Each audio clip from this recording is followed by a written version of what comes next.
വിജയകരവുമാക്കാൻ സഹായിക്കുന്ന ചില പ്രധാന വിവരങ്ങൾ താഴെ നൽകുന്നു. ഇത് നിങ്ങളുടെ അടുക്കളത്തോട്ടത്തിലോ വലിയ രീതിയിലുള്ള കൃഷിയിലോ പ്രയോജനപ്പെടും. 1. വിത്തിടലും സമയവും. സീസൺ. കേരളത്തിൽ സാധാരണയായി ജനുവരി-മാർച്ച് മാസങ്ങളിലും സെപ്റ്റംബർ-ഡിസംബർ മാസങ്ങളിലും മത്തൻ കൃഷി ചെയ്യാവുന്നതാണ്. നല്ല വെയിൽ ലഭിക്കുന്ന ഇടങ്ങളിലാണ് ഇത് നന്നായി വളരുന്നത്. വിത്ത് പാകൽ. വിത്തുകൾ നേരിട്ട് തടങ്ങളിൽ നടാം. നടുന്നതിന് മുൻപ് 4 മുതൽ 5 വരെ മണിക്കൂർ വെള്ളത്തിൽ കുതിർക്കുന്നത് വേഗത്തിൽ മുളയ്ക്കാൻ സഹായിക്കും. 2. തടം ഒരുക്കലും വളപ്രയോഗവും. തടം ഏകദേശം 2 മീറ്റർ അകലത്തിൽ കുഴികളെടുത്ത് അതിൽ ഉണങ്ങിയ ചാണകപ്പൊടിയോ കമ്പോസ്റ്റോ ചേർത്ത് തടമൊരുക്കാം. ഒരു തടത്തിൽ 4 മുതൽ 5 വരെ വിത്തുകൾ വരെ പാകാം. അടിവളം. ജൈവവളങ്ങൾ. ചാണകം, എല്ലുപൊടി, വേപ്പിൻ പിണ്ണാക്ക് നൽകുന്നത് ചെടിയുടെ വളർച്ചയ്ക്ക് വളരെ നല്ലതാണ്. വള്ളികൾ പടർന്നു തുടങ്ങുമ്പോൾ വീണ്ടും കുറച്ച് വളം കൂടി നൽകി മണ്ണ് കയറ്റി കൊടുക്കണം. 3. പരാഗണം, പോളിനേഷൻ. ശ്രദ്ധിക്കേണ്ട കാര്യം, പലപ്പോഴും മത്തൻ പൂവിടുമെങ്കിലും കായ്ക്കാതെ കൊഴിഞ്ഞു പോകാറുണ്ട്. ഇതിന് പരിഹാരമായി കൃത്രിമ പരാഗണം, ഹാൻഡ് പോളിനേഷൻ നടത്താം. മത്തന്റെ ആൺപൂക്കൾ പറിച്ചെടുത്ത് അതിലെ കേസരങ്ങൾ പൂവിന്റെ താഴെ ചെറിയ മത്തങ്ങയുടെ ആകൃതിയിലുള്ളതാണ് പെൺപൂവ്. നടുവിലുള്ള ഭാഗത്ത് സ്പർശിക്കുക. രാവിലെ 7 മണിക്കും 10 മണിക്കും ഇടയിൽ ഇത് ചെയ്യുന്നത് നല്ലതാണ്. 4. കീടനിയന്ത്രണം. കായ്ച്ച. മത്തങ്ങയിലെ പ്രധാന വില്ലനാണ് കായ്ച്ച.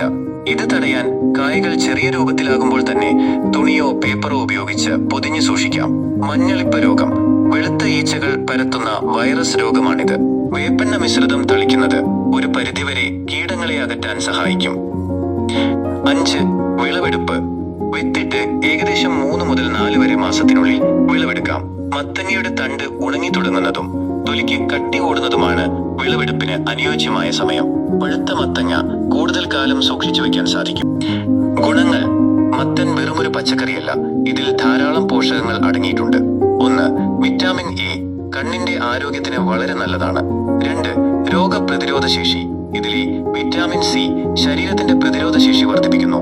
3. നാരുകൾ. ഫൈബർ. ദഹനം സുഗമമാക്കാൻ സഹായിക്കുന്നു. 4. കുരു. മത്തൻ കുരു ഉണക്കി കഴിക്കുന്നത് ഹൃദയാരോഗ്യത്തിനും പ്രോസ്റ്റേറ്റ് ഗ്രന്ഥിയുടെ ആരോഗ്യത്തിനും ഗുണകരമാണ്. പാചകം. മലയാളികളുടെ പഥ്യമായ എരിശ്ശേരി, മത്തൻ പച്ചടി, സാമ്പാർ എന്നിവയിലെല്ലാം മത്തൻ പ്രധാന ചേരുവയാണ്.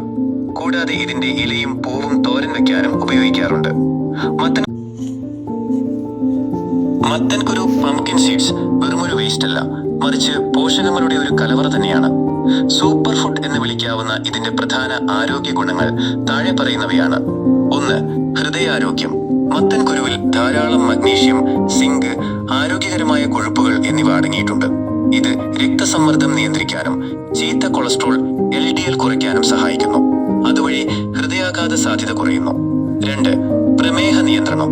രക്തത്തിലെ പഞ്ചസാരയുടെ അളവ് നിയന്ത്രിക്കാൻ മത്തൻ കുരു സഹായിക്കുമെന്ന് പഠനങ്ങൾ സൂചിപ്പിക്കുന്നു. ഇതിലെ മഗ്നീഷ്യം ഇൻസുലിൻ ഉൽപാദനത്തെ പോസിറ്റീവായി ബാധിക്കുന്നു. 3. മികച്ച ഉറക്കം ലഭിക്കാൻ. ഇതിൽ ട്രിപ്റ്റോഫാൻ എന്ന അമിനോ ആസിഡ് അടങ്ങിയിട്ടുണ്ട്.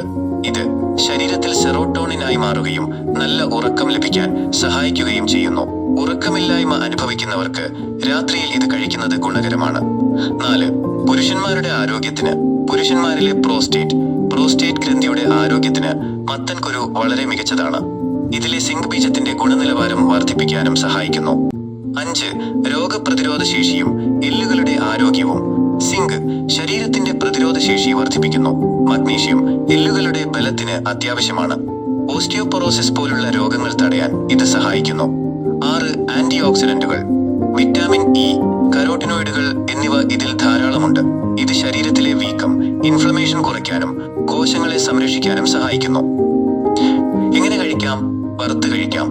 കഴുകി ഉണങ്ങിയ കുരു കുറച്ച് ഉപ്പും കുരുമുളകും ചേർത്ത് പാനിൽ വറുത്തെടുക്കാം. സ്മൂത്തികളിൽ, ജ്യൂസുകളിലോ സ്മൂത്തികളിലോ പൊടിച്ചു ചേർക്കാം.